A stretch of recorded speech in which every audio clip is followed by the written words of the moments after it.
네, 반갑습니다.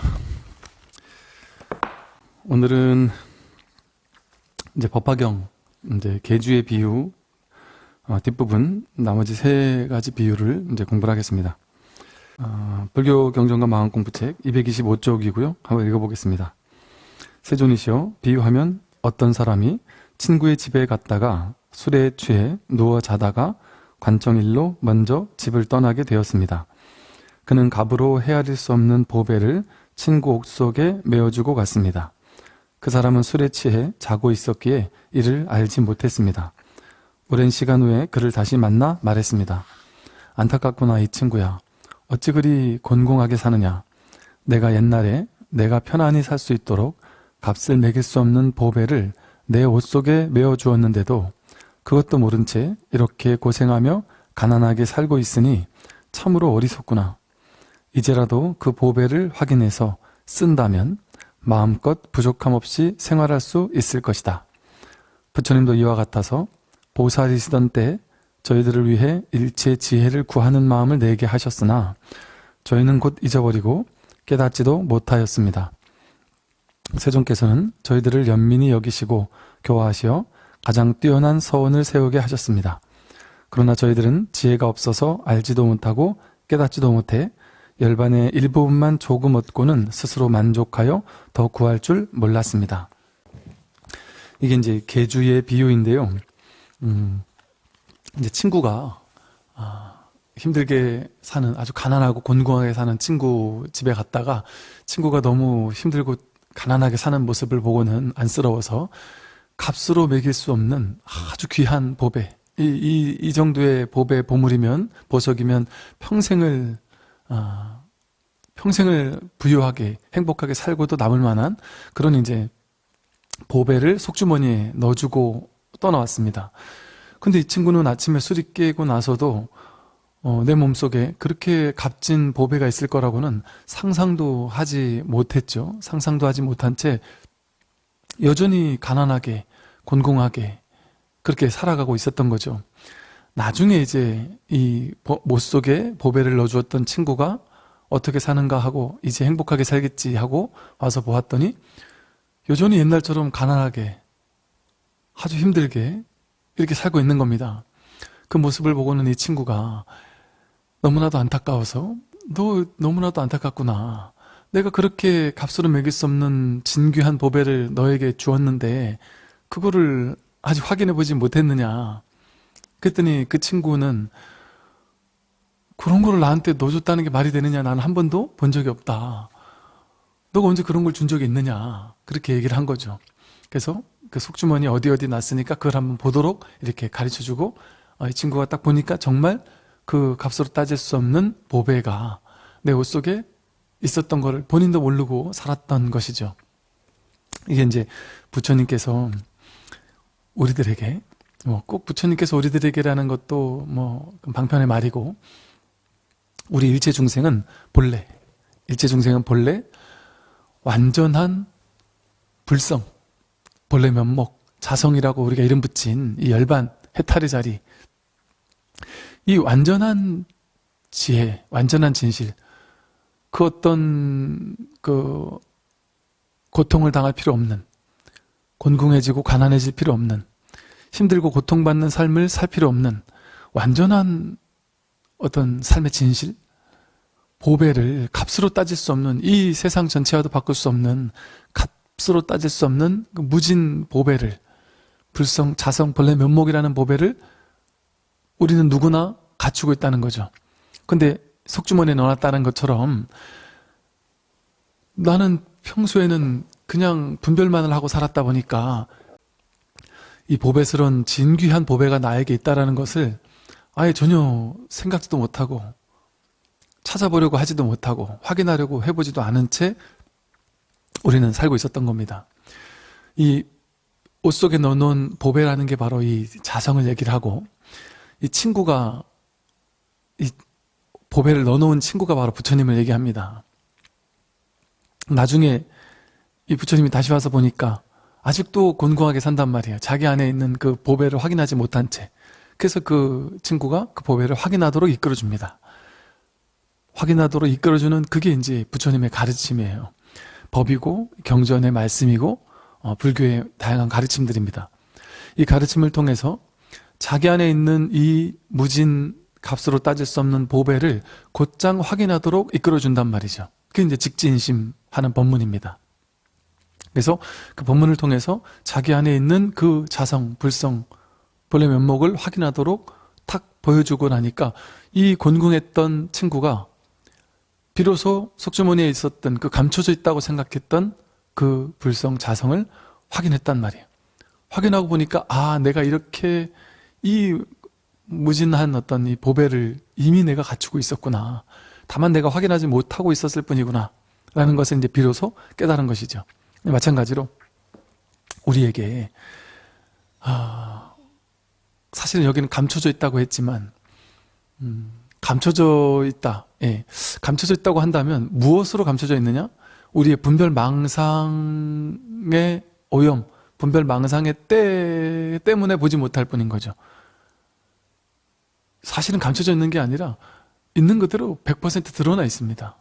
완전히 드러나 있지만 내 스스로 눈을 감아버리면 이 세상을 볼 수 없는 것처럼 내가 마음의 때, 번뇌 망상의 때 분별하는 생각과 번뇌, 이 몸이 나라고 여기고 생각, 감정, 느낌이 나라고 여기는 이거를 나라고 하는 이 거짓나, 에고, 아상, 그걸 나라고 여기는 그런 어떤 허망한 착각, 거기에 빠져서 살다 보니까 우리는 지금까지 이 보배를 보지 못하고 살았던 것이죠. 확인하지 못하고 살았던 것이죠.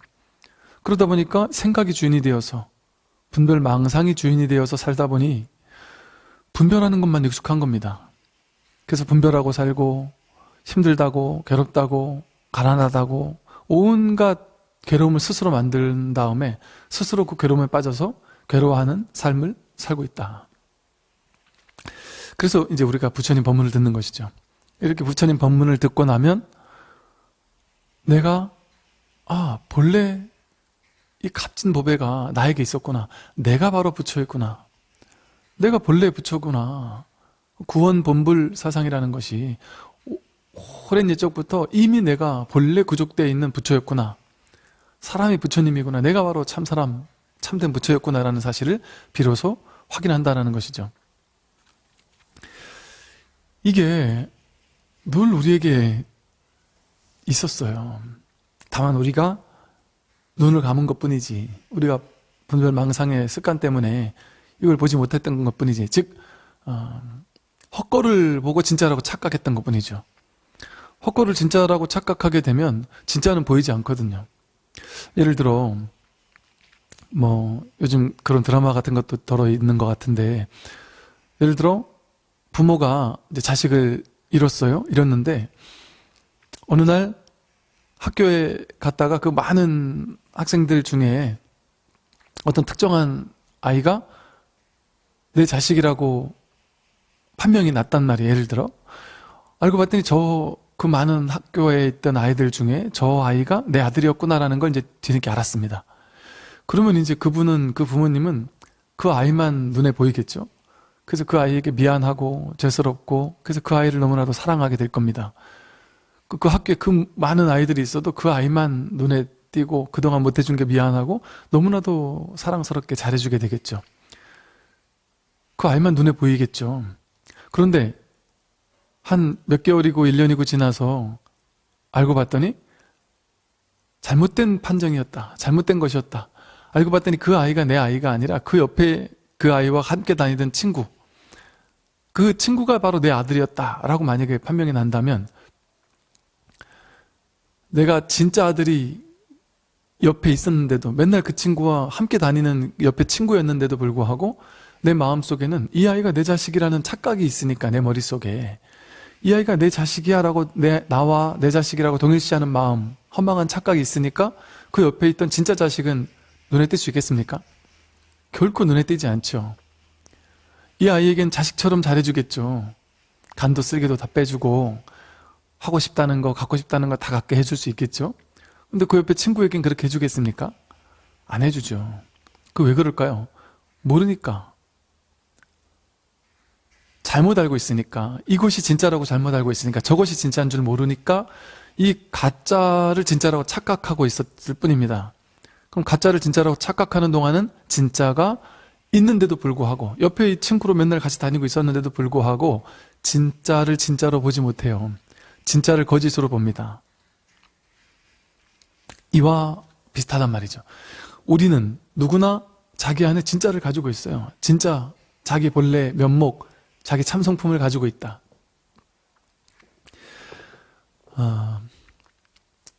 우리는 외로우면 내가 외로워. 요즘 이제 코로나 블로그가 많다고 하는데, 코로나 때문에 집도 나가지 못하고 친구도 만나지 못하고 모임도 하지 못하고 너무 외롭구나.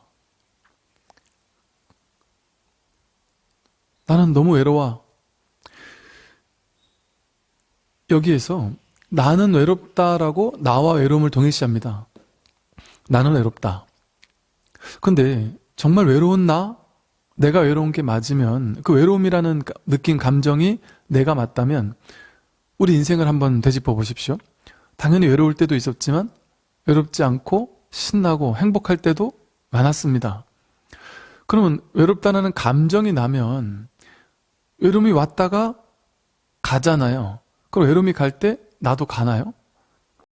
기쁜 감정이 나라면 기쁜 감정이 왔다가 떠나갈 때 나도 사라집니까? 아니에요. 보세요. 감정은 외로운 감정도 왔다가 가죠. 외롭지 않은 감정도 왔다가 갑니다. 행복한 감정도 왔다가 가죠. 불행하다고 느끼는 감정도 왔다가 갑니다.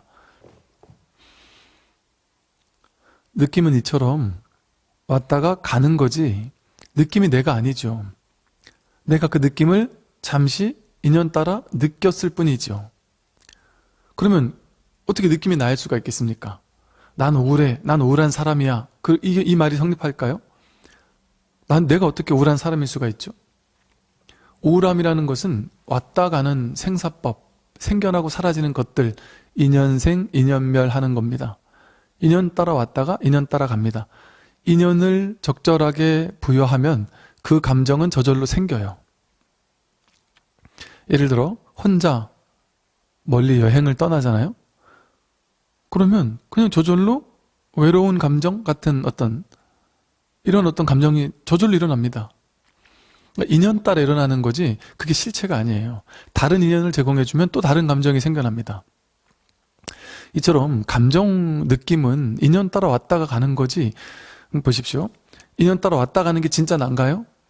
아니면 외로울 때 외로움을 알아볼 줄 아는 이놈, 여기에서 외로울 때 외롭다라는 것도 여기서 알고, 외로움이 떠나갔을 때 난 외롭지 않아라는 것도 여기서 알고, 우울할 때 우울하는 것도 알고 우울하지 않은 것도 알고, 기쁜 느낌이 왔을 때도 그걸 알고 서글픈 느낌이 왔을 때도 그걸 알고 있는, 여기서 언제나 왔다 갔다 하지 않는, 이게 진짜 나지, 이게 진짜 나의 본래 면목이지, 왔다 가는 느낀 감정이 진짜 나겠습니까? 생각이 또 나다라고 여기지만 생각은 계속 바뀌죠. 변합니다. 인연 따라. A라는 사상이 옳다고 굳게 믿었다가 자기가 시기에 증장이 일어나면서 지식이 많아지면서 B라는 것을 옳다고 생각이 바뀔 수도 있습니다. 가치관도 바뀌고 세계관도 바뀌죠. 종교도 바뀌고 정치적 성향도 바뀔 수 있습니다. 내가 옳다고 생각하는 모든 것들은 계속해서 바뀌고 있어요. 그러면 그렇게 변하는 생각이 날까요? 생각은 왔다가 갈 뿐이잖아요. 그런데 보세요. 옛날에 A라는 생각에 집착해 있었던 그때도 나였어요. 내가 그 생각을 하고 있었습니다. 그게 옳다고 집착하고 있었습니다. 근데 그 생각이 떠나갔는데 나는 떠나가지 않았어요. 나는 여기 남아서 또 B라는 생각을 옳다고 생각해요. 옛날엔 A라는 생각이 옳다고 여겼는데 지금은 B라는 생각이 옳다고 여깁니다. A는 틀렸다고 생각해요. 그럼 보세요. 생각은 바뀌었는데 그 생각하는 놈은 여기 그대로 있잖아요. 그대로 여기서 있으면서 나는 A라는 생각은 왔다 가고 B라는 생각도 왔다 가고 또 C라는 생각도 왔다 가는데 그 왔다 가는 걸 나라고 할 수 있겠습니까? 그 생각도 내가 아니란 말이에요. 반야심경에서 초기 불교에서 보면 나를 오온으로 구분하잖아요. 몸과 마음을 나라고 여긴다. 근데 색이 몸이고요. 수상행식이 마음입니다. 근데 수, 느낌도 내가 아니라 오온 개공이라고 하잖아요. 반야심경에서도. 오온은 공한 것이다. 실제가 아니다. 우리는 그동안 오온을 나라고 착각하고 몸과 마음을 나라고 착각하며 살았지만 사실은 이 몸과 마음이 진정한 내가 아니라는 사실은 초기 불교에서부터 석가모니 부처님께서 또 대승불교에서 끊임없이 얘기해 오던 바입니다. 이게 이제 무아라는 사상이죠. 이게 바로 연기 사상이고요. 나라는 존재는 그냥 인연 따라 왔다가 갔을 뿐입니다. 이 오는 인연 따라 왔다가 가는 거예요. 수상행식 보세요. 수, 느낌 왔다가 가죠. 아까 말씀드린 것처럼 상, 생각 왔다가 가죠. 그런데 느낌이 왔다가 가고 생각이 왔다가 가도 그 왔다 가는 건 말고 여기서 그것을 알아보는 놈, 그것을 경험하는 놈, 이제 편의상 그런 놈이 따로 여기에 있다라는 게 아니에요. 편의상 이제 이 분별의 의식이 이해하기 쉽도록 제가 방편으로 설명을 해보는 겁니다. 여기서 그것을 아는 놈이 있단 말이에요. A라는 생각을 할 때, 또 B라는 생각을 할 때, A라는 느낌이 왔을 때, B라는 느낌이 왔을 때, 그것은 왔다 가지만, A, B, C, D는 왔다 가지만, 여기서 A인 줄 알고, B인 줄 알고, 하고 이 아는 이것을 나라는 어떤 근원적인 감각이랄까요? 나 있음? 내가 이렇게 있다라는 어떤 근원적인 감각? 이걸 I am이라고 표현하기도 합니다. I am. 내가 있으니까 여기서 외로움도 느끼고 즐거움도 느끼죠. 좋은 생각도 일어나고 나쁜 생각도 일어나죠. 이 좋은 생각이 납니까? 나쁜 생각이 납니까? 아니면 좋은 생각을 여기서 알아보고 나쁜 생각이 왔다 갔다라는 사실을 알아보는 늘 여기에서 좋은 것도 알고 나쁜 것도 아는, 좋은 것도 느끼고 경험하고 나쁜 것도 경험하는, 이 감정도 경험하고 저 감정도 경험하는, 그것이 납니까? 이 근원적인 나가 먼저 있어야, 이 첫 번째 자리에서 먼저 이것이 먼저죠. 이것이 먼저 있어야 그 위에 좋은 느낌도 왔다 가고 싫은 느낌도 왔다 가고 좋은 생각도 싫은 생각도 왔다 가고 모든 것들이 왔다 갈 수 있는 겁니다. 마치 하얀 백지가 있어야 그 위에 그림도 그리고 글씨도 쓰고 하듯이 영화를 보려면 그 스크린이 있어야 그 영화의 내용이 뭐 전쟁 영화도 있고 로맨스 영화도 있고 다양한 걸 비추지만 그 바탕이 있어야만 그걸 비출 수 있는 것처럼 이 첫 번째 자리가 먼저란 말이죠. 이 나 있음의 근원적인 감각이랄까요? 나라는 근원적인 존재. 그러니까 이걸 이제 참나니 무슨 순수의식이네 하고 표현하는 사람들도 있어요. 그 어떤 근원적인 어떤 그 나라는 감각이랄까요? 이것이 먼저 있습니다. 그럼 가만히 생각해보면 우리가 10대 때도 20대 때도 30대 때도 40대, 50대, 60대 때도 여러분 지금 나이는 지금 40, 50, 60 나이는 점점 먹어가고 있는데 어느 한 면에서 가만히 생각해보면 내가 나이 먹는다라는 생각이 좀 안 들지 않습니까? 저 어린 아이들을 보고서도 나도 저렇게 젊은데 하고 느끼는 어떤 그런 근원적인 어떤 나이씀의 감각 같은 게 있어요. 내가 나이 든 것을 거울을 이렇게 보면서 되게 낯설어지는, 이상하다. 나는 지금 그렇게 내 정신은, 내 마음은, 내 근원적인 어떤 I am, 나이씀의 이 감각은 저는 늙은 것 같지 않은데 내가 벌써 이렇게 늙었구나 하고 이 늙었음을 또 이렇게 받아들이는 또 그런 생각이 일어나죠. 사실은 그 어떤 근원에서 내가 이상하네. 나는 늙은 것 같지 않은데 내가 이렇게 늙었구나. 내가 늙었구나 하는 건 생각이에요. 이상하네. 난 늙은 것 같지 않은데 하는 그 근원의 어떤 감각? 이 자리는, 이 첫 번째 자리, 이 진정한 나, 본래 면목은 늙을 수가 없습니다. 나하고 죽는 것도 아니고 늘 한결같은 거예요. 여기에 이 모양 없는 이 근원적인 내가 있어야만 삶을 이렇게 경험할 수 있어요. 삶의 모든 것들이 왔다 갈 수 있어요. 삼라 만상이 왔다 가고 울고 웃는 일들이 생겨나고 세상의 모든 일들이 생겨납니다. 의지, 의식도 마찬가지예요. 내가 이런 의지를, 이런 바램을, 이런 욕구를 가지다가 또 저런 의지를 가지기도 하고 이걸 하고 싶다가 저걸 하고 싶기도 하고 의지는 계속 바뀌어요. 근데 여기서 그 의지를 일으키는 이 놈이 바뀌느냔 말이에요. 나는 이러고 싶었다가 옛날에는 또 다른 거 하고 싶고 이렇게 의지는 계속 바뀌지만 그거는 왔다 가는 것 뿐이죠. 내가 평생 하나 의지만 가지고 죽을 때까지 살아가는 사람이 있습니까?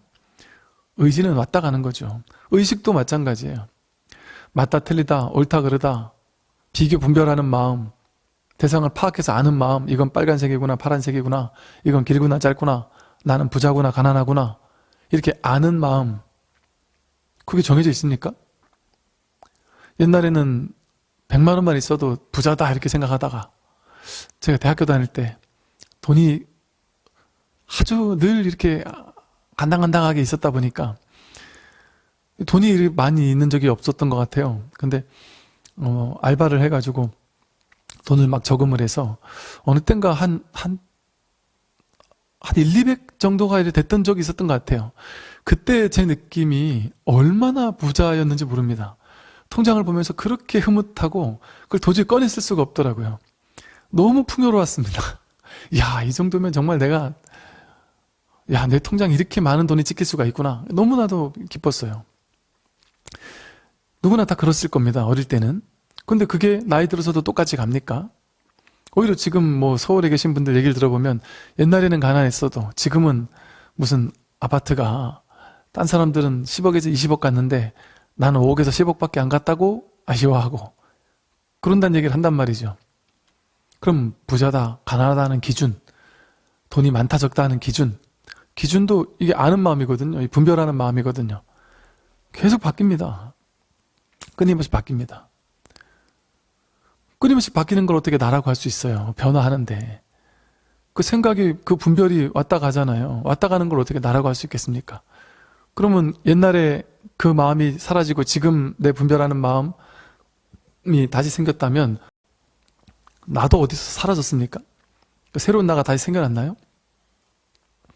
이처럼 마음, 수상형식이라는 우리의 마음은 진짜 내가 아닙니다. 몸도 마찬가지죠. 세권이라고 하는. 까나내기 때 몸과 지금의 몸은 전혀 다른 몸이에요. 우리는 인연을 계속 공급해 줌으로써 지금 여기서 숨을 한번 쉬지 않으면 공기가 싹 사라지면 우리는 바로 죽습니다. 우리는 공기에 의지해서 이렇게 있을 수 있어요. 밥을 먹지 않으면 죽고요. 물을 마시지 않으면 죽습니다. 끊임없이 뭔가를 공급해 주는 것을 통해서 내 몸뚱이는 계속 변화하고 있는 거예요. 전에 먹었던 것은 또 나가죠. 호흡을 통해서도 나가고 대소변을 통해서도 나가고 끊임없이 세포 분열을 하면서 끊임없는 변화 속에 있습니다. 까나내기 때 몸과 지금의 몸은 전혀 다른 몸이에요. 근데 몸을 나라고 한다면 그럼 까나내기 때 몸이 사라지고 지금의 몸이 생겼으면 내가 사라졌습니까? 내가 까나내기 때는 나라는 어떤 그 감각이 까나내기 때는 작았다가 지금은 커졌나요? 내가 몸에 있는 어떤 장기 기증을 딴 사람에게 했다 하면 나의 일부가 저 사람에게 갔습니까? 그럼 저 사람에게는 영혼이 둘이 되나요? 내 영혼은 반쪽이 되나요? 살다 보면 사고가 나서 팔다리가 잘리는 사람도 있습니다. 그 팔다리가 잘리는 사람은 그러면 이 몸이 나라면 나라는 어떤 존재의 감각? 이것이 줄어들까요? 줄어들 수 없습니다. 왜 그럴까요? 몸이 내가 아니기 때문에. 몸이 내가 아닙니다. 어릴 때도 이 몸을 나라고 알아왔던 또 지금도 이 몸을 나라고 아는 그 놈이 진짜 나지. 몸뚱이가 진짜 나겠습니까? 옛날도 나라고 우리가 느꼈잖아요. 전혀 내가 아닌데 그 몸과 이 몸은 다른 몸인데도 불구하고 그때도 나라고 하고 지금도 나라고 해요. 몸은 왔다가 갔죠. 몸의 모든 것은 왔다가 갑니다. 몸의 모든 세포는 왔다가 가요. 음식물을 먹고 숨을 쉬고 하는 걸 통해서 계속 끊임없이 변화해서 순환합니다. 이 대지의 세상의 지수화풍과 내 몸의 지수화풍이 계속 끊임없이 교환합니다. 순환합니다. 어느 순간에 몸뚱이를 나라고 할 수가 있겠어요. 그런데 그렇게 계속해서 변하는데도 불구하고 우리는 계속해서 나라고 하는 어떤 무언가가 있단 말이에요. 즉 보십시오. 우리는 몸이나 마음을 나라고 했는데 몸도 내가 아니에요. 마음도 내가 아닙니다. 느낌, 생각, 감정, 의지, 의식 다 내가 아닙니다. 신기하지 않습니까? 반야심경에서 또 초기불교 경전에서 끊임없이 색, 수, 상, 행식은 내가 아니다 이렇게 얘기를 하고 있어요. 그런데 놀라운 점은 그 어떤 것도 내가 아닌데도 불구하고 그 어떤 것도 나라고 할 수 없음에도 불구하고 여기에 우리가 이렇게 소리가 나면 소리를 듣고 말을 하고 숨을 쉬고 보고 이렇게 다 일어나고 있어요. 그러니까 보십시오. 몸도 내가 아니고 마음도 내가 아닙니다. 그럼 여기 이게 내가 아니란 말이에요. 이거나 똑같은 지금 우리가 보고 있는 어떤 대상일 뿐이지 이 몸도 사실은 하나의 대상일 뿐이지 주체가 아닙니다. 근데 우리는 이거는 내 주체, 주관이고 바깥은 바깥 경계, 세상, 객관이다 이렇게 생각해 왔어요. 이 초기 불교의 이제 12처 18개의 가르침이 뭐냐 하면 여기 눈, 귀, 코, 혀몸 뜻이 있고 바깥에 색성형 미축법이 있다. 눈으로 색을 보고 귀로 소리를 듣고 코로 향기를 맡고 입으로 맛을 보고 몸으로 감촉을 느끼고 뜻으로 생각한다. 그런데 12처를 6내입처와 6외입처라고 하거든요. 근데 6내입처는 입처라는 게 의식이라는 뜻입니다. 허망한 의식. 여기에 눈, 귀, 코, 혀몸 뜻을 가지고 나다라고 여기는 허망한 의식, 허망한 착각, 그걸 6내입처라고 하고요. 내가 바깥에 뭔가 보이는 게 있으니까 보이는 대상이 실제한다라고, 내 바깥에 실제한다라고 여기는. 그래서 여기는 주관에 6입처가 있고 바깥에 바깥 경계가 있다라고, 여기는 주관의 6근이 있고 바깥에 객관인 6경이 있다라고, 따로 있다라고 여기는 착각. 그걸 6내입처, 6외입처라고 합니다. 그러니까 6근, 6경, 6근은 수호해야 하는데 6내입처, 6외입처는 멸해야 한다 이렇게 얘기를 해요. 그 말이 뭐냐 하면 여기 눈, 귀, 코, 혀몸 뜻을 쓰고 있는 내가 있고 바깥엔 대상이 있다라는 그게 바로 허망한 착각이라는 소리입니다. 12처가 허망한 착각이다. 또 18개 또한 허망하다. 반야심경의 무안이비설신의 무색상향 미촉법, 무안계 내지 무의식계. 눈, 귀, 코, 혀몸 뜻도 실제 없다. 바깥의 색상의 미촉법도 실제하는 것이 아니다. 허망하게 인연 따라 왔다 가는 것일 뿐이다. 그건 진정한 주객이 아니다. 주관 객관이 아니다. 그리고 그 눈으로 보자마자 바로 아는 마음, 분별식, 안식, 귀로 소리를 듣자마자 바로 아는 의식, 이식, 이런 육식도 다만 12처를 인연으로 생겨났을 뿐이다 이럽니다. 그러니까 12처가 인연 따라 화합하면 거기에서 우리가 허망한 착각인 18개가 형성이 됩니다. 18개는 실제하는 게 아니에요. 주관계, 객관계, 의식계라는 게 실제하는 게 아니라는 소리입니다. 18개는. 근데도 우리는 여기 이 몸을 나라고 여기니까, 이 오온을 나라고 여기니까 여기 내가 있어. 바깥에는 세상이 있어. 그렇게 허망한 망상을 일으켰던 겁니다. 즉 나라는 존재가 바로 허망한 착각이에요. 이 몸을 나라고 여기고 생각, 느낌, 감정을 나라고 여기는 이게 바로 아상입니다. 그러니까 아상, 나다라는 허망한 상, 허망한 모양, 허망한 이미지라고 하는 거예요. 이게 에고입니다. 나는 실제가 아니에요. 허망한 착각일 뿐입니다. 허상일, 생각일 뿐이에요. 나라는 허망한 착각이 생기니까 내가 늙고 병들고 죽는다는 허망한 착각이 생기죠. 이걸 나라고 동일시하니까 이게 늙었다, 이게 병든다, 이게 죽는다고 생각하는 거예요. 그러니까 죽음은 괴롭다, 죽음 이후는 두려울 것이다, 이런 허망한 괴로움이 연기하는 겁니다. 사고팔고라고 하는 생로병사, 이 수많은 괴로움이 연기하는 겁니다. 여기에서, 이 허망한 착각에서, 망상심에서. 주객이 따로 없어요. 사실은 이게 주관이 아니라니까요. 이게 주관이 아닙니다. 이건 인연 따라 연기한 것뿐이에요. 인연생, 인연멸. 인연 따라 생겨나고 인연 따라 사라질 뿐입니다. 영속적으로 고정된 실체로서 존재하는 것이 아니다.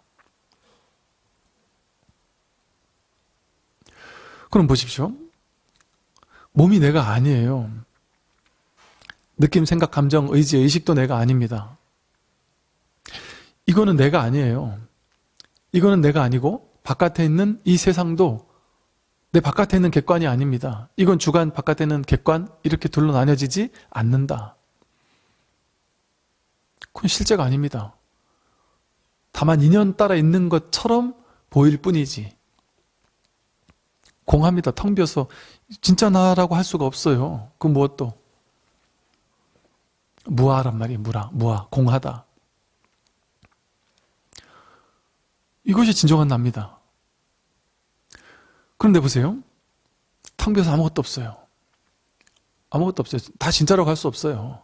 진짜라고 할 수 없는데 이렇게 말을 해요. 이렇게 움직임이 있어요. 소리를 들어요. 냄새를 맡고 맛을 봅니다. 이 작용이 일어날 뿐이에요. 하고 텅 비어서 실제라고 할 만한 게 없음에도 불구하고 이렇게 일어납니다.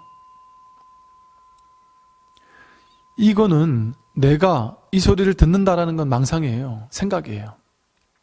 여기서 이걸 듣는 나라는 것도 생각이고 바깥에 따로 소리가 별도로 있다라는 것도 생각입니다. 이건 다 실제가 아니에요. 텅 비어서 공합니다. 그런데 완전히 없는 것은 아니다. 공적한데 영지다. 소소영령하게 아는 마음이 있다. 이렇게 텅 비어 아무것도 없어요. 나라고 할 만한 게 없습니다. 그런데 이렇게 일어나면 그냥 애쓰지 않아도 저절로 알아요. 저절로 눈에 보이는 모든 것을 이렇게 우리가 이렇게 보고 확인하죠. 저절로 이렇게 일어납니다. 다시 말해서 이렇게 소리가 일어날 때 내가 이 소리를 듣는다가 아니라 듣는다가 경험되는 것이 아니라 그것은 내 생각이고 망상일 뿐이죠. 그냥 이럴 뿐입니다. 여기에 소리다, 나다, 듣는다 이거는 다 망상이에요. 그런 건 다 진실이 아닙니다. 진실은 뭐밖에 없어요? 그냥 이거 하나가 전부예요. 이게 다예요. 이게 나라는 게 없습니다. 몸도 내가 아니고 느낀 감정, 생각도 내가 아니에요. 그럼에도 불구하고 이렇게 일어나주세요. 배고픈 줄 알고 밥을 먹고 목마르면 물 마실 줄 알고 저절로 이렇게 살려지고 있어요. 저절로 이렇게 살아가고 있습니다. 근데 여기에 생각을 개입해서 내가 세상을 산다. 이렇게 사는 건 잘 사는 거고 저렇게 사는 건 못 사는 것이다. 그런 거 없습니다. 그건 다 생각입니다. 그냥 이렇게 볼 뿐이에요. 그냥 이렇게 새소리가 들려올 뿐입니다. 그렇게 이렇게 지금 그냥 이 감각이 느껴질 뿐입니다. 그냥 이럴 뿐이고 소리가 아닙니다. 내가 소리를 듣는 거 아닙니다. 그냥 이겁니다. 그냥 이것만 경험되잖아요. 공적한 가운데 공적영지, 공적한 가운데 소소영령하게 이렇게 아는 이것이 있을 뿐이에요. 내가 어떤 생각이 일어나면 생각이 일어난다는 걸 여기서 알고 있어요. 좋은 생각이 일어나면 좋은 생각이 일어난다는 걸 여기서 이렇게 알고 있는데 좋은 생각, 나쁜 생각은 분별이고 어떤 생각이 되었던 그 생각이 일어나는 것을 통해서 여기에서 방편으로 설명을 하면요. 좋은 생각이 일어나고 나쁜 생각이 일어나면 좋고 나쁜 생각이 그 내용물은 따라갈 필요 없이 그 생각이 일어난다는 것을 통해서 여기에서 이것을 아는, 소소영령하게 아는 그것이 확인되죠. 생각이 일어나면 그 생각을 통해 생각을 쫓아가면 우리는 생각만을 쫓아갔기 때문에 생각의 노예가 되어서 살았지만, 생각이 일어날 때 회광반조해서 돌이켜서 생각이 나온 자리, 생각의 당처, 생각의 뿌리. 아니, 생각이 나왔다라는 건 여기 생각이 나온 자리가 있는 거 아니겠어요? 어떤 이미지를 그릴 때 그 이미지가 광안대교 하면 광안대교 이미지가 딱 떠오르잖아요. 어디서 떠올라요? 분명히 떠올란다는 건 확실하잖아요. 확실한 사실이잖아요. 그럼 우리는 지금까지 떠오를 때 그 광안대교를 쫓아갔잖아요. 그런데 광안대교가 떠오를 때 어디서 떠올랐어요? 그게 떠오르는 것을 통해서 여기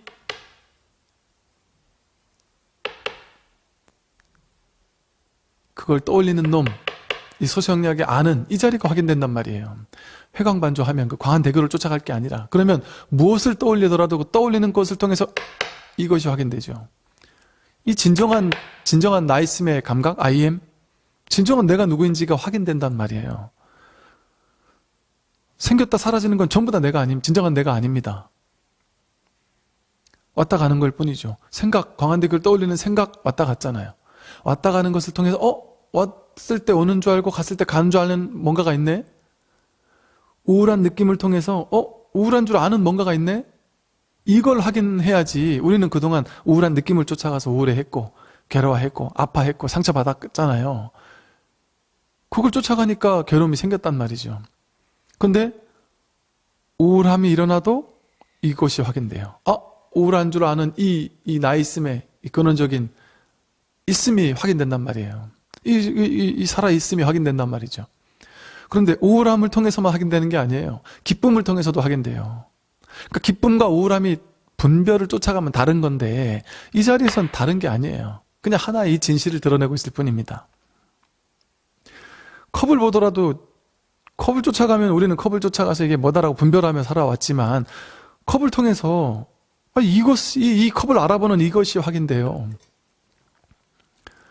이게 먼저 있어야지만, 이 첫 번째 자리에서 이것이 먼저 있어야지만 이 컵을 알아보잖아요. 책을 알아보고, 그러니까 컵을 알아보는 놈이나 책을 알아보는 놈이나 구름을 알아보는 놈이나 똑같아요. 분별을 쫓아가면 이 사람 저 사람 다르지만, 이 물건 저 물건이 다르지만, 이 자리에서는 회광반조에서 보면 이 자리에서 진정한 나라고 하는 참된 존재의 자리에서 보면 다르지 않죠. 어떻게 다를 수가 있습니까? 다 이 자리에서 나왔죠. 다 여기 하나에서 나왔어요. 우주 삼라만상이 여기서 나왔잖아요. 우주를 어디서 경험해요? 여기서 지금 우주하면서 경험하죠. 우주가 지금 여기서 내가 우주할 때 딱 펼쳐지는 것이지. 어디서 트럼프가 경험됩니까? 여기서 트럼프가 나오죠. 김정은이 여기서 나오고, 내가 옛날에 어릴 때 불행했어, 행복했어, 내가 그때는 좋았는데, 이런 생각 어디서 나와요? 좀 여기서 나오죠. 여기서. 그 내용물을 쫓아갈 필요가 없습니다. 내용물을 쫓아가면 과거도 있고 미래도 있어요. 근데 이 자리에는 과거가 있고 미래가 있습니까? 과거라는 생각이 일어났을 때 그걸 쫓아가면 과거지만, 이 자리에서는 그 생각 일어난 자리로 돌아오면, 회광반조에서 딱 이 진실의 자리로 돌아오면 과거라는 생각이 일어났을 뿐이지, 그걸 통해 이것이 확인되는 거죠. 이 진실이 확인되는 거죠. 이 진정한 내가 확인되는 것이지, 과거는 진실이 아닙니다. 여기서 일어난 한 생각일 뿐이잖아요. 미래에 죽고 나면 내가 어쩌지? 죽고 나면 내가 지옥 가지 않을까? 죽고 나면 내 인생 어떻게 되는 거지? 이 두려움, 그거 어디서 나옵니까? 그게 진짜 있습니까? 여기서 나오잖아요. 여기서 과거도 나오고 미래도 나오고 행복도 나오고 불행도 나오고 아픔, 슬픔, 모든 게 여기서 나와요. 여기서. 근데 그 내용물을 쫓아가면 삼라만상에 무수하게 펼쳐집니다. 행복한 일도 펼쳐지고 괴로운 일도 펼쳐져요. 그럼 우리는 울고 웃으면서, 경계 따라다니면서 울고 웃으면서, 생각 따라다니면서 울고 웃으면서 살아요. 모양 따라다니면서. 이 자리에서 이 모양 저 모양을 계속 쏘아 올리니까, 만들어내니까 그 모양 쫓아다니면서 울고 웃고 해요. 가만히 있다가 갑자기 우울해져요. 어떤 특정한 생각이 올라오면. 가히 이 생각에 놀아나는 것을 지켜보고 있으면 우리는, 참 이런 말 쓰기 뭐하지만, 미친놈, 미친년 같아요. 그걸 쫓아가니까, 그걸 쫓아가서 막 기쁘다가, 사람이 그렇잖아요. 막 기쁜 일이 있어요. 막 행복하다가 어느 날 갑자기 막 우울해져요. 별 의미도 없이 이유도 없이 막 우울해집니다. 막 우울해지다가 또 갑자기 좋은 일 생기면 또 막 좋아져요. 누구나 다 그러잖아요. 인연따라 그 모양 쫓아가니까. 사실은 조울증 환자들이 요즘에 많다는데 다 조울증 환자입니다. 사실은 다 좋았다가 나빴다가 자기 생각 따라 경계 따라 모양 따라다니면서 울고 웃고 왔다 갔다 하잖아요. 다 미친 거예요. 다 조울증 환자입니다. 심하게 말하면 제가 여러분을 욕한 게 아니라 그 사람들을 조울증 환자를 욕할 수 있습니까? 50보 100보 아니에요, 사실. 50보 100보입니다. 누가 누구를 욕해요? 똥 묻은 개가 겨 묻은 개를 나무랄 수 있습니까? 모든 것은 삼라만상은 좀 여기서 일어납니다. 동시에 그냥 일어납니다. 내가 매 순간 이 세상을 내가 만들고 있잖아요. 내가. 세상이 어떻게 따로 있습니까? 그런데 그 일으킨 생각 속에서 세상을 만들었잖아요. 한 생각 일으켜서 지금 미국도 만들고 소련도 만들고 우주도 만들고 별나라도 만들고 죽음도 만들고 생사도 만들고 행복 불행도 만들고 다 한 생각 일으켜서 만들잖아요. 근데 만들어진 그 생각은 있기도 하고 없기도 하고 좋았다 나빴다 허망한 거예요. 허망한 거. 진실이 아닙니다. 실세가 아닙니다. 실상이 아닙니다. 여기서 일어나는 허망한 그림자 상이에요. 상, 모양. 이름과 모양입니다. 명상. 이름과 모양일 뿐이에요. 그걸 쫓아가면 우리는 정말 이 정신병자처럼 끊임없이 울고 웃으면서 불안을 떨칠 수가 없어요. 우리 인생이 계속 울고 웃는 삶을 살 수밖에 없습니다. 든든한 자기중심을 잡고 살 수가 없습니다. 결코.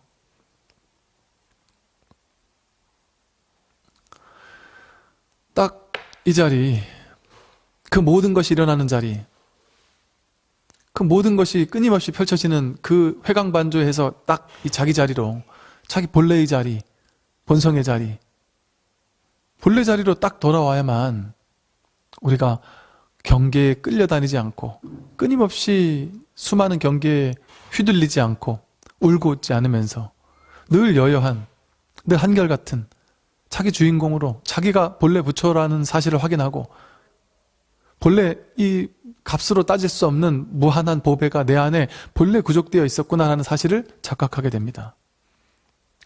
그러면 이 자리는 이 I am이라고 하는 이 본질적인 자리, 이 본성의 자리, 이 자리는 모양이 있습니까?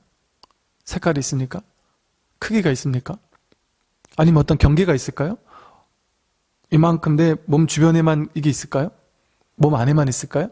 바깥에만 있을까요? 도대체 어디까지라고 할 수 있을까요? 이걸 무엇이라고 규정 지을 수 있을까요? 모양도 없고, 제가 굳이 표현해서 뭐 I am이라고도 하든 본래 면목이라고 하든 이것은 눈으로 볼 수 있습니까? 볼 수 없습니다. 소리를 들을 수 없어요. 내가 어떻게 알 수가 없어요. 알매 대상이 아닙니다. 알매 대상이면 경계죠. 눈 깊고 효몸 뜻으로 확인할 수 있는 것은 색상형 미축법이라는 대상뿐입니다. 이것은 눈 깊고 효몸 뜻, 색상형 미축법 12초가 아니고 18개가 아니고 오온이 아닙니다. 우리는 오온 12초 18개만 볼 수 있어요. 눈으로 보이는 거, 소리로 들리는 거 이런 것만 감각할 수 있어요. 근데 이것은 감각의 대상이 아닙니다. 볼 수 없어요. 그런데 이렇게 확인은 돼요. 매번 확인됩니다. 이렇게 확인되잖아요. 이렇게. 그냥 이렇게 확인되는데 여기서 텅 비어서 아무것도 없다. 텅 비어서 아무것도 없다. 그런데 이렇게 확인된단 말이에요. 이 자리가, 이 첫 번째 자리가. 근데 이게 종소리 이래버리면 이 소리를 쫓아간 거잖아요. 소리를 쫓아가 분별한 거잖아요. 종소리하고 이름 붙이면 안 되고 모양, 이 소리가 들리자마자 어떤 종소리구나 하고 이름 짓거나 모양 짓거나 하지 않고 개념 짓지 않고 여기서 내가 저 소리를 듣는다, 이런 생각 다 내려놓고, 여기 나도 없고 바깥 대상도 없어요. 주객이 없습니다. 그러니까 주객 카비린 이런 말을 쓰잖아요. 주도 없고 객도 없어요. 나도 없고 세상도 없어요. 텅 비어 아무것도 없습니다. 그런데 이렇게 확인돼요. 소리를 쫓아가면 모양을 쫓아간 거죠. 소리를 쫓아가지 않고 이 소리를 통해서 이 나의 본래 면목이 확인된단 말이에요. 이걸 통해서 이걸 알아보는, 여기서 알아보고 있는, 이 소리가 있을 때 있다라는 걸 알아보고 없을 때 없다고 알아보고 있는 이것이 확인된단 말이에요. 이 참된 나의 본래 살림살이, 본래 주인공, 본래 면목이 확인된단 말이에요. 제가 이제 표현을 이걸 통해 본래 면목이 확인된다고 했지만 그건 또 둘로 나누는 얘기죠. 사실 어떻습니까? 본래 면목이 뭐예요? 그게 이거잖아요. 이걸 통해 본래 면목이 확인되는 게 아니고 그냥 이것밖에 없잖아요. 이거잖아요, 이거. 이게 불이법 아닙니까? 이게 불이법이에요. 이렇게 확인되고 이렇게 확인되고, 무엇을 하든, 길을 걷든 하늘을 보든 구름을 보든 무엇을 보든 거기서 다 붙여고 확인되는 거예요. 사실은 보는 걸 통해서 보는 경계를 쫓아가지 않고 이 보고 있는 이 보는 놈을 자각한단 말이에요. 모양을 통해서 모양을 보는 게 아니라 그 모양을 통해 회광반조해서 늘 이 법을 본단 말이에요. 그러니까 하늘을 보면 하늘이 법이고, 구름을 보면 구름이 법이고, 바다를 보면 바다가 자성이고, 컵을 보면 컵이 자성이고, 책을 보면 책이 진정한 나고, 종을 보면 종이 진정한 나고, 이 소리를 들으면 이 소리가 진정한 나고, 나 아닌 게 있습니까, 이 세상에. 하늘의 별을 보면 별이 바로 나죠. 부처님께서 새벽별을 보고 깨달았다. 새벽별을 보고 자기를 확인한 거예요. 회광반조해서. 그 별을 본 게 아니고, 별을 보면 깨닫지 못하죠. 별에서 나를 본 거죠. 진정한 내가 누군가를 확인했단 말이죠. 이렇게 확인하는 것이지 따로 어디를 쫓아가서 확인하는 게 아니에요. 이렇게 확인하고 보면 본래 이렇게 내 안에 값으로 따질 수 없는 무진보배가 있구나. 이 사실을 확인할 수 있게 된다. 그래서 우리한테 본래 이런 보배가 있었다라는 사실을 비유로 알려주는 것이 계주의 비유입니다. 친구가 몸속에 값으로 따질 수 없는 무한한 보배를 줬음에도 우리가 그걸 모르고 있었구나. 이 중생은 그걸 모르고 생각 따라가고 개념 따라가고 모양 따라가면서 살기만 했을 뿐이라는 거죠. 다음은 왕계의 비유인데요.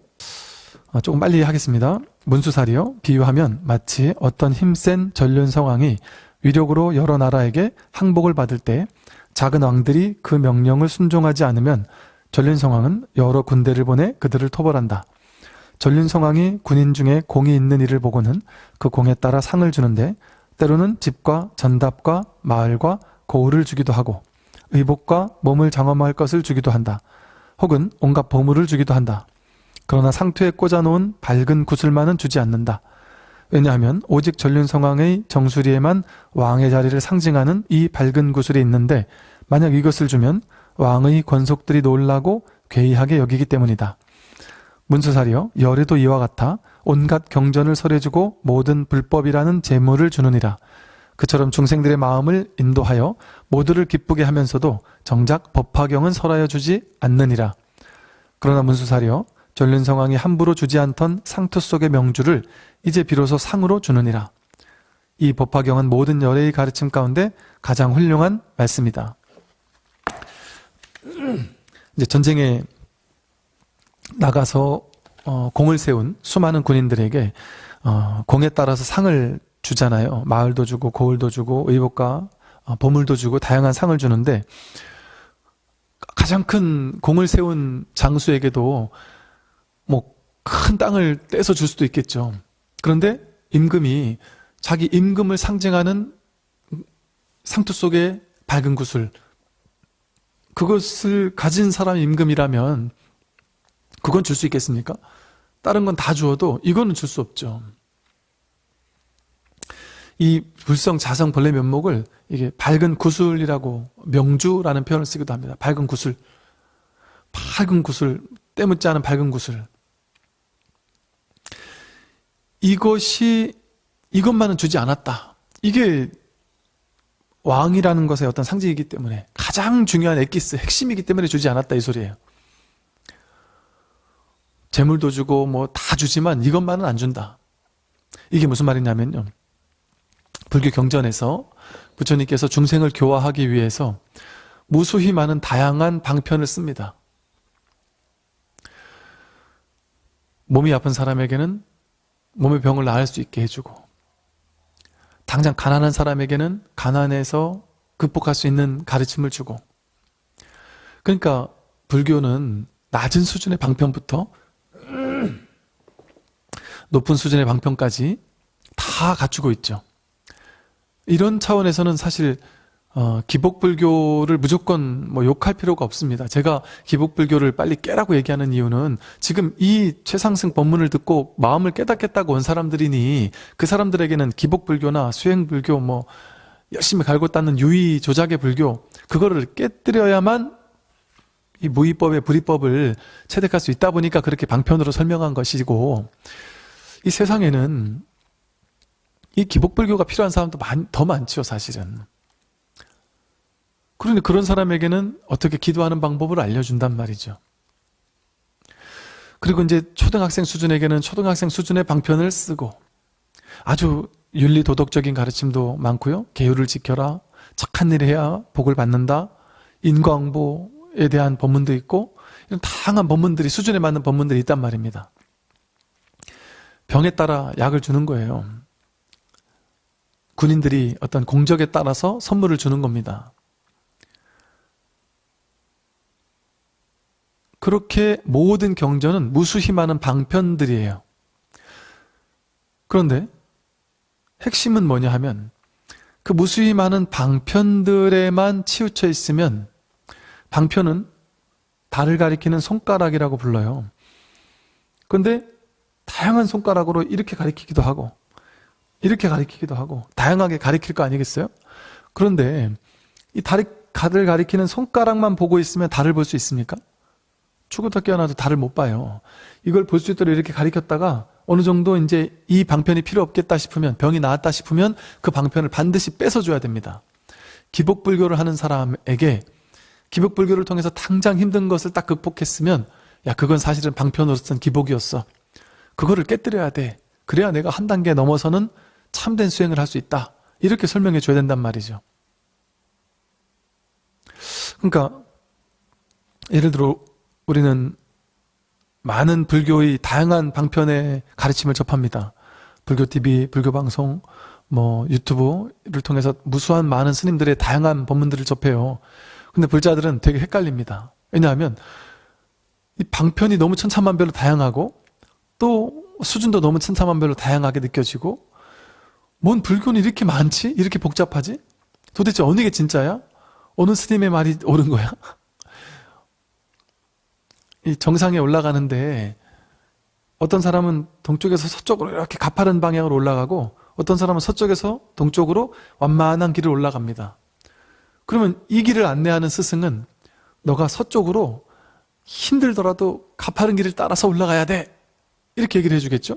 근데 이걸 가르치는 스승은, 이 힘이 없는 사람에게는 이걸 가르치는 스승은 천천히 오르막길을 가되 반드시 동쪽으로만 가야 돼, 이렇게 가르치겠죠. 그러니까 어떤 스님은 서쪽으로 가야 되라고 가르치고 어떤 스님은 동쪽으로 가야 되라고 가르칩니다. 중생의 근기 따라. 그런데 중생들은 이 스님은 동쪽으로 가라고 하고 저 스님은 서쪽으로 가라고 해요. 방편이 뭔지를 모르게 되면 헷갈려요. 그래서 참 이 공부가 그래서 아마 어렵게 느껴지시지 않을까 싶어요. 그래서 우리가, 그러니까 이게 중요합니다. 공부하는 사람에게 있어서 특정한 스님, 특정한 방편, 특정한 경전, 특정한 교리를 폄하하고 욕하고 비난할 필요는 없습니다. 그거 나름대로 효용 가치가 있기 때문에 그걸 하고 있는 거예요.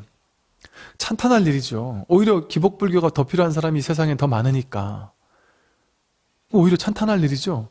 그러니까 내가 내 공부를 위해서 그걸 내 안에서 그 상을 깨뜨리고 그 다음 공부를 하는 것은 좋은데, 이 손가락을 딱 놔버리고 달을 곧장 보는 건 좋은데, 그건 내 공부할 때 그렇게 하는 것이고, 그거를 다른 사람한테까지 저 사람을 욕하는 것으로 써서는 안 된단 말이에요, 이 공부를. 아, 저 사람은 저거밖에 안 되는구나. 아, 스님이 저런 거밖에 안 가르치느냐? 아, 스님이 기복불교밖에 안 가르치느냐? 이렇게 얘기해서는 안 된단 말이에요. 그게 필요한 사람에게 그분은 지금 그 방편을 쓰고 있는 것이죠. 즉, 다시 말해서 남들 공부는 내가 이래라 저래라 할 필요가 없습니다. 내 공부를 보는 것이지. 그리고 그 사람들 욕할 필요도 없는 것이, 그 기복불교를 한다고 해서 내가 내 속으로 수준 낮은 사람이구나 이렇게 했다고 해도 나중에 나보다 훨씬 빨리 갈 수 있습니다. 왜? 본래 구족되어 있는 부처를 확인하는 거기 때문에. 없는 걸 찾는 건 힘들어도 있는 거를 찾는 건 전혀 어려운 게 아니거든요. 이 사람이 임자를 만나면, 기복불교를 평생 하다가도 딱 제대로 된 스승을 만나고 자신의 딱 맞는 스승을 만나면, 임자를 만나면 몇 달 만에만 깨닫겠어요? 몇 주, 몇 시간 만에도 깨달을 수 있습니다.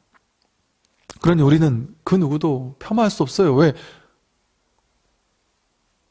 기도하고 있고 기복하고 있는, 그게 지금 뭐 가지고 기도하고 기복하고 있어요? 이 하나의 진실, 하나의 법을 가지고 그걸 하고 있는 거예요. 본인이 모르고 있을 뿐이지. 법의 구슬을 다 갖추고 있습니다. 그 누구도 욕할 필요 없습니다. 비난할 필요 없습니다. 남들을 비난할 필요는 없어요. 저 또한 좀 반성하게 됩니다. 저도 한때 이 방편을 쓰는데 어찌 보면 이 방편으로 당신이 지금까지 가지고 있던 이 방편을 깨뜨려주기 위해서 한 말인데, 그게 때로는 자칫 어떤 특정 공부인들을 좀 폄하하는 것처럼 보였을 수도 있을 거예요. 그런 것에 대해서는 제가 좀 반성을 하게 되죠. 그래서 이것도 말을 이렇게, 그래서 이제 공인이라는 게 중요하구나. 공적으로 이야기를 할 때는 이게 참 조심스러운 부분도 있구나라는 것도 제가 또 이렇게 공부를 하면서 배우게 됩니다. 저 또한 옛날에 방편으로 기도, 수행 이런 것들을 다 안 해본 바가 아니고, 내 공부에서는 이제 방편을 깨뜨려야 된단 말이죠. 근데 다른 사람의 공부에서는 그걸 가지고 내가 왈가왈부할 필요는 없습니다. 있는 그대로를 있는 그대로 인정해주고 허용해주는 게 필요한 것이죠. 단 본인 공부에 있어서는 방편을 깨뜨릴 줄 알아야만 달을 볼 수 있습니다. 손가락을 놔야만 달을 바로 볼 수가 있어요. 뗏목에서 강을 건넜으면, 뗏목을 타고 강을 건넜으면 뗏목에서 뛰어내려야 강 건너 피안에 도착할 수 있습니다. 뗏목에서 뗏목을 버리고 뛰어내리지 않으면 어떻게 피안에 도달할 수 있겠습니까? 즉, 어떤 뗏목을 타고 가든 무수히 많은 뗏목이 있어요. 그게 다 방편입니다. 그게 임금이 이 선물도 주고 저 선물도 주는 겁니다. 근데 임금 안에 있는 밝은 구슬만은 주지 않는데, 법화경이 바로 밝은 구슬이다 하는 얘기는 뭐냐면, 법화경은 모든 방편의 가르침을 삼승을 깨뜨리고 하나의 일불승을 드러내잖아요. 모든 방편을 깨뜨리고 하나의 진실을 드러내는 것이 법화경 회삼귀일 사상입니다. 성문영각 보살이라는 삼승을 탁 깨뜨리고 하나로 귀일할 수 있도록, 일불승으로 귀일할 수 있도록, 하나의 진실을 드러낼 수 있도록 하는 게 법화경의 사상이라는 거죠. 다시 말해, 무수히 많은 방편들, 무수히 많은 가르침들, 그걸 우리가 비난할 필요는 없지만, 그것을 내가 닦아가다가 또 그것을 임시방편인 줄 알아야 합니다. 그래서 그것을 내 스스로는 언젠가는 깨뜨릴 줄 알아야 한다. 그래서 우리는 끊임없이 나아져야 합니다. 끊임없이 방편을 깨고 조금 더 좀 높은 방편으로 나아가야 하죠. 지금 많은 스님들도 보십시오. 스님들 공부 끊임없이 하는 스님들 법문을 들어보면 그 스님들의 10년 전 법문과 지금 법문이 전혀 다릅니다.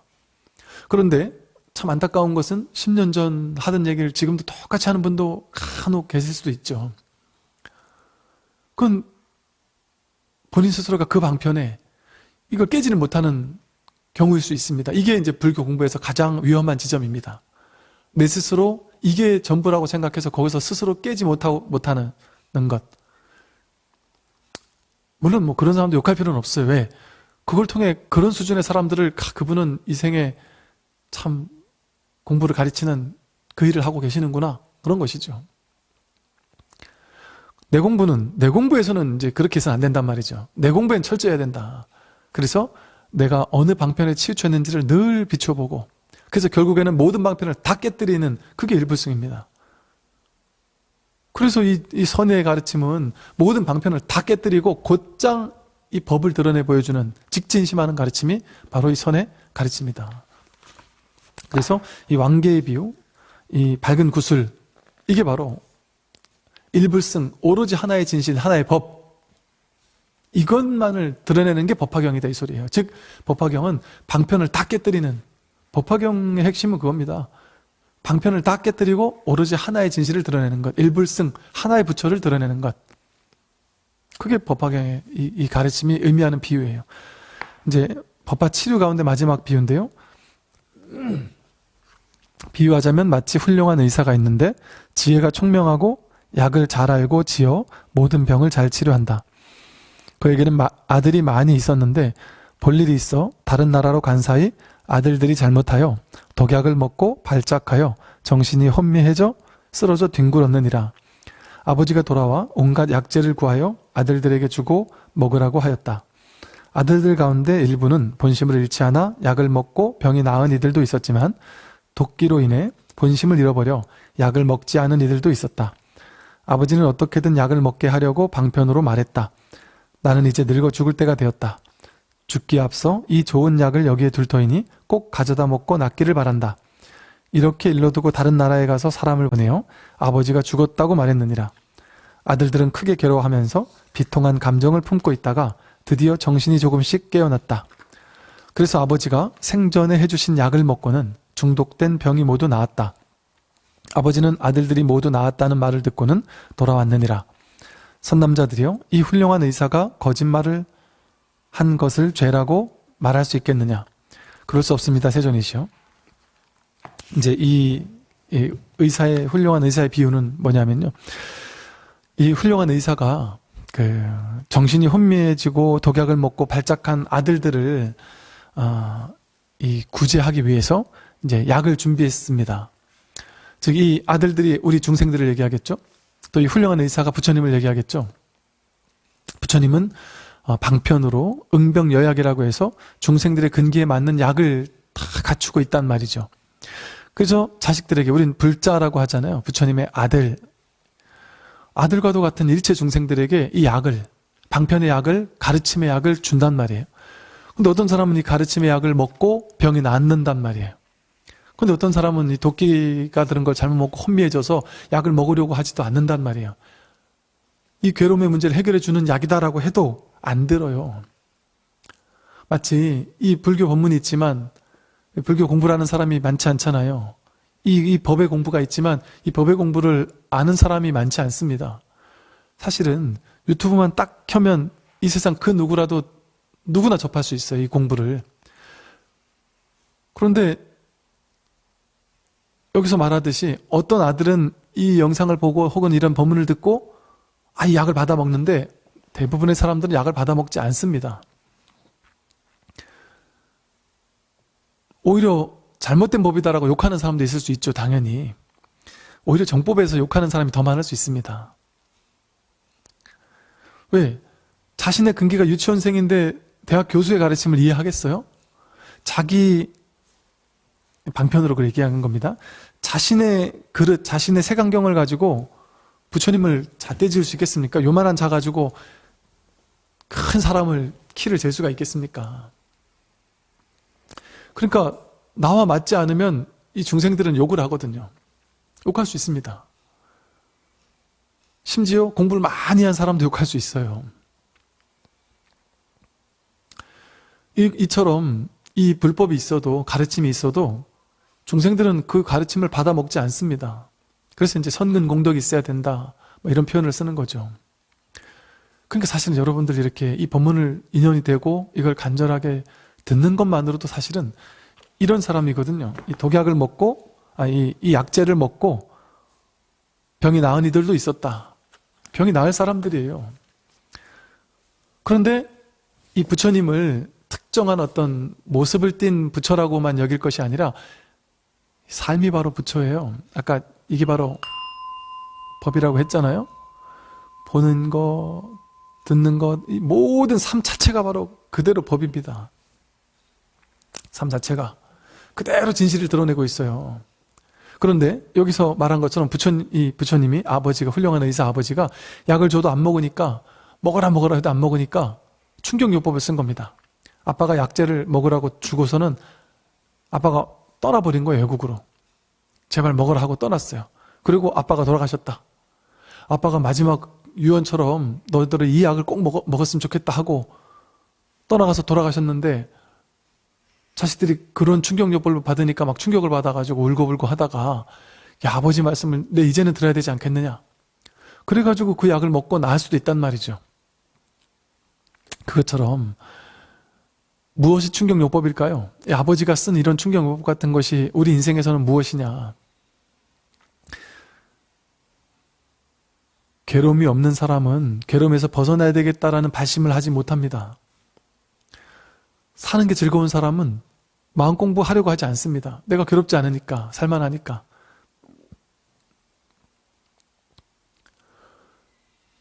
그래서 이 법계에서, 이 우주 법계 법신 부처님께서 진리가 계속해서 그 사람이 보는 유튜브 밑에 자동 검색으로 내지는 무슨 알고리즘으로 해서 자동으로 불교 본문도 띄우게 만들어주고, 마음 공부하는 것도 가르쳐주고, 명상도 가르쳐주고, 자꾸 띄우는데도 자기가 괴롭지 않은 사람은 괴로움에서 벗어날 마음이 없는 거예요. 그러니까 그걸 보지 않는단 말이죠. 혹은 심지어는 더한 사람은 맨날 승승장구만 하니까 내 잘난 맛에 살고 남들을 비웃고 나는 잘났고 너희들은 못났다라고 하는 마음으로 거만하고 그러면 살 수도 있단 말이죠. 그런 사람을 부처님은 아버지와 같아서 그런 사람도 구제해주고 싶은 거예요. 그런 사람도 뭔가 이 분별의 병을 낳아서 깨닫게 만들어주고 싶은 겁니다.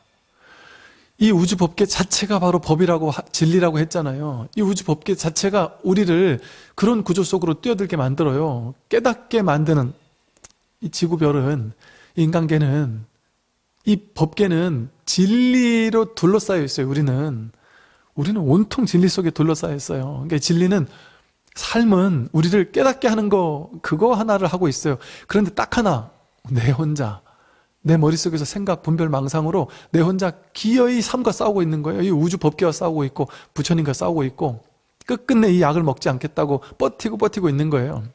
그러니까 이 우주 법계는, 법신 부처님은 우리에게 충격요법을 간혹 줍니다. 어떻게? 갑자기 말기암 판정을 확 받게 해주거나, 갑자기 회사를 망하게 하거나, 갑자기 큰 충격적인 일을 벌어지게 하거나 고통을 가져다 준단 말이에요. 고통을 받고 나니까 이제서야 이 괴로움에서 벗어나야 되겠구나라는 발심을 하게 되고, 이제서야 이 법이 눈에 들어오고 귀에 들어오기 시작한단 말이죠. 그런데 그렇게 힘들고 괴롭게 고통을 받고 나서 이 법을 공부를 하면 되겠습니까? 뭐하러 그렇게 힘들게 고통받고 나서 이 공부를 하겠어요? 그러니까 제가 우스개로 그랬죠. 좋은 말로 할 때 깨달아라. 좋은 말로 할 때 이 마음 공부해서 깨달아라. 이 시절 인연이 좋을 때 내가 몸이 아프지도 않고 너무 많이 늙지도 않았고 내가 지금 마음 공부할 수 있는 기력도 있을 때, 이럴 때 이 마음 공부를 좋은 말로 할 때 좋은 시절 인연, 좋은 시즌에 공부를 해야지. 내가 괴롭고 나면 그때 가서 공부하겠습니다 하면 늦습니다. 내가 나중에 늙고 나면 노후가 되면 그때가 마음 공부할게요. 뭐 그건 자기 마음인데 늦는단 말이에요.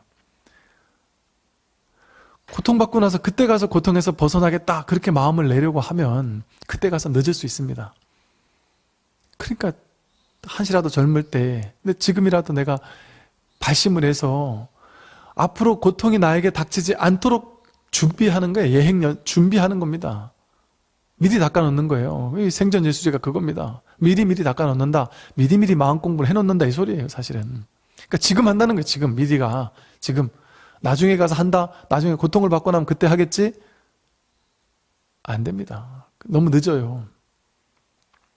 이렇게 이 우주 법계는 우리를 너무너무 사랑하기 때문에, 무한한 자비와 사랑으로 돌보기 때문에 우리에게 충격요법을 쓰기도 합니다. 이 아버지처럼. 그런 충격요법을 받고 나서 깨닫겠습니까? 그럼 안 된다. 충격요법이 오기 전에 미리 공부해야죠. 또 부처님께서는 그러시죠. 부처님은 이제 열반에 드신 모습을 보임으로써 야, 부처님께서 열반에 드시고 나면 내가 그때 가서 공부하기에는 너무 늦지 않겠느냐 해서 더 분심을 일으켜서 더 빨리 공부해야지 하는 발심을 일으킬 수도 있단 말이죠. 이제 다양한 이런 비유로서 법화경에서는 우리를 깨어나게 하고 우리를 어떤 경각심을 심어주고 우리에게 법의 자리로 가도록 이끌어주고 이렇게 다양한 비유로서 우리를 이렇게 일깨우도록 하고 있습니다. 오늘까지 해서 법화경 강의를 마치겠습니다.